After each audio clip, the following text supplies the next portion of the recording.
여러분 안녕하십니까? 오늘은 창세기 19장 1절에서 16절 말씀을 함께 나누겠습니다. 본문을 여러분과 함께 다 읽어야 되는데 함께 읽지 못해서 죄송하게 생각합니다. 여러분들이 본문을 한번 읽어보시면 감사하겠습니다. 그리고 오늘 찬송은 531장 자비한 주께서 부르시네 하는 찬송이 오늘의 찬송이 되겠습니다. 아브라함의 가정에서 아브라함의 환대를 받은 하나님의 사자들은 드디어 소돔과 고모라에 가게 됩니다. 하나님은 소돔과 고모라의 죄악이 관영한 것을 알고 계셨지만은 사실이 어떠한가라는 것을 살피기 위해서 하나님의 사자를 보내신 것입니다. 참 중요한 것입니다. 하나님도 어떤 일을 행하실 때에 이것이 어떠한가, 현상이 어떠한가, 사실이 어떠한가 하는 것을 살피고 계십니다. 조금 다른 이야기 같지만은 우리가 하나님의 일을 한다고 하면서 이렇게 세심하지 못한 경우도 많이 있습니다. 자, 어쨌든 하나님의 사자가 소돔과 고모라 성에 갔습니다. 그런데 그때 마침 역시 아브라함에게서 배워서 그랬는지 롯이 그 성에 있었는데 이 낯선 사람을 보고 자기 집으로 인도에 들어갑니다. 그리고 대접을 하게 됩니다. 여러분, 여기서 우리는 소돔과 고모라가 얼마나 타락한 도성인가를 알게 됩니다. 낯선 사람이 들어왔는데 동네 사람들이 롯의 집으로 몰려와서 내놓으라는 거예요. 그리고 이 사람들에게 요즘으로 얘기를 한다면은 어쨌든 성범죄를 저지르겠다고 하는 것이죠. 롯이 말리다 못해가지고 내 딸을 내놓겠다. 딸이 둘이 있었습니다. 딸을 내놓을 테니까는 이 사람은 놓아둬라. 자, 확실하게는 모르겠습니다만은 이 하나님의 사자들의 모습이 여자였을까요? 남자였을까요? 어떻게 생각하십니까?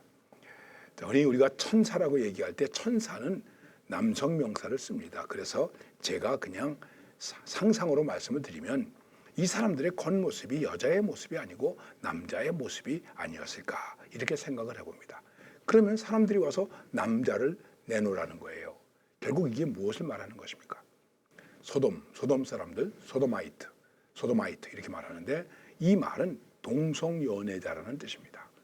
참 용어가 기가 막힌 것입니다. 동성연애자라는 것입니다. 지금 우리나라에도 세계적으로 이 동성애에 대한 문제가 많이 있습니다. 여러분, 동성애는 죄악입니다.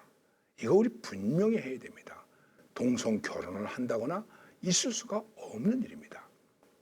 언젠가도 제가 다른 무슨 프로그램에서 말씀드렸는데 짐승은 동성끼리 없습니다. 사람이 그러고 있는 것입니다. 짐승만도 못한 것이죠. 근데 이런 얘기를 하면은 인권이 어쩌고 이런 얘기를 합니다. 네, 저는 동성애를 하고 있는 사람들의 인권에 대한 문제를 얘기하는 것이 아닙니다. 성경적으로 동성애는 동성 결혼을 하는 것은 잘못된 것이다 하는 것입니다. 소돔 사람들은 바로 여기에 걸려져 있었던 것입니다. 그래서 하나님의 사자가 롯에게 말합니다. 너희 가족들, 친척들 모아라. 이 끔찍한 죄악의 도성을 하나님께서 멸하시려고 하신다. 너희 가정은 구원해 주겠다. 그래서 식구들을 모으는데 여러분 성경을 보면 이렇게 말씀하고 있습니다. 그 사람들이 롯에게 이르되 이외에 내게 속한 자가 있느냐? 네 사위나 자녀나 성 중에 네게 속한 자들은 다 성 밖으로 이끌어내라. 하나님의 사자가 롯에게 말하는 것입니다. 그들에 대한 부르짖음이 여호와 앞에 크므로 여호와께서 이것을 멸하시려고 우리를 보내셨나니 우리가 멸하리라. 롯이 나가서 그 딸들과 결혼한 사위들에게 말하여 이르기를 여호와께서 이 성을 멸하실 터이니 너희는 일어나 이곳에서 떠나라 하되 그의 사위들은 농담으로 여겼더라. 구원의 소식을 농담으로 여겼더라. 그렇습니다. 구원의 소식은 기쁜 소식입니다. 그럼에도 불구하고 이 소식을 가볍게 여기고 농으로 여기고 우습게 여기는 사람들이 얼마나 많이 있습니까? 이게 안타까운 일이죠. 그리고 이 죄악의 모습이 얼마나 참혹한 것이냐 하는 것을 우리는 생각할 수 있는 것입니다. 그런데 성경은 이렇게 말씀하고 있습니다. 그러나 롯이 지체함에 그 사람들이 롯의 손과 그 아내의 손과 두 팔의 손을 잡아 인도하여 성 밖에 두니 여호와께서 그에게 자비를 더하심이었더라. 그런데 롯도 더디하고 꾸물거리는 거예요. 그래서 하나님께서 그들의 손을 잡아서 이끌어내셨다. 하나님께서 자비하심을 더하여 주셨더라. 죄악이 많은데 멸망받아야 할 백성들인데 하나님이 자비하심을 더하였더라. 문제는 오늘의 찬송에서도 그런 귀절이 나옵니다만 자비한 주께서 부르신다. 그런데 자비하신 주님께서 부르셔도 그 자비하심으로 그 사랑으로 가까이 오지 아니하고 오히려 점점 더 멀리 가는 일이 많이 있는데 바로 롯의 가족들이 그랬습니다. 롯도 그런 모습을 가지고 있었습니다. 천사를 대접하고 손님을 대접하고 손님들을 보호하고 이런 아름다운 모습을 가지고 있었는데 또 한쪽으로는 하나님의 섭리에 대해서 게으르고 나태한 이런 모습을 보게 됩니다. 이것이 우리 인간의 참 나약한 모습이 아닌가 하는 것입니다.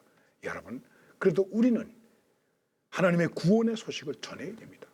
이것 때문에 사람들이 우리를 비웃고 가볍게 생각하고 비난한다고 할지라도 우리는 하나님의 심판의 말씀을 선포할 수 있어야 됩니다. 사람들이 듣지 아니할 것입니다. 듣든지 아니 듣든지 때를 얻든지 못 얻든지 우리는 우리가 전해야 할 복음을, 특별히 구원의 소식을 용기 있게 전할 수 있어야 된다고 하는 것입니다. 왜냐하면 우리는 지금 이리 때 가운데 있는 것입니다. 주님께서 말씀하셨죠. 너희를 양을 이리 때에 보내는 것과 같은 입장으로 보낸다. 우리가 복음을 전하는 곳, 환영받는 곳이 아닙니다. 쉬운 곳이 아닙니다. 어려운 것입니다. 물어뜯는 것이 있는 것입니다. 그래도 우리는 거기에 나가서 복음을 증거할 수 있어야 된다는 것입니다. 소돔과 고모라 같습니다. 여러분, 그런데 오늘 우리의 삶의 환경은 어떻습니까? 그리고 여기에서 혹시 하나님의 구원의 은혜에 대해서 우리들이 좀 소극적이고 그 은혜에 대해서 미약한 모습을 가지고 있는 것은 아닌가. 하나님의 긍휼하심을 믿고 구원의 은총으로 나아가고 그 구원의 은총을 누리면서 사는, 그리고 더 나아가서 전하면서 사는 삶의 결단이, 고백이 우리에게 있어야 할 것입니다. 오늘도 이러한 용기로 승리하시기를 바랍니다. 감사합니다.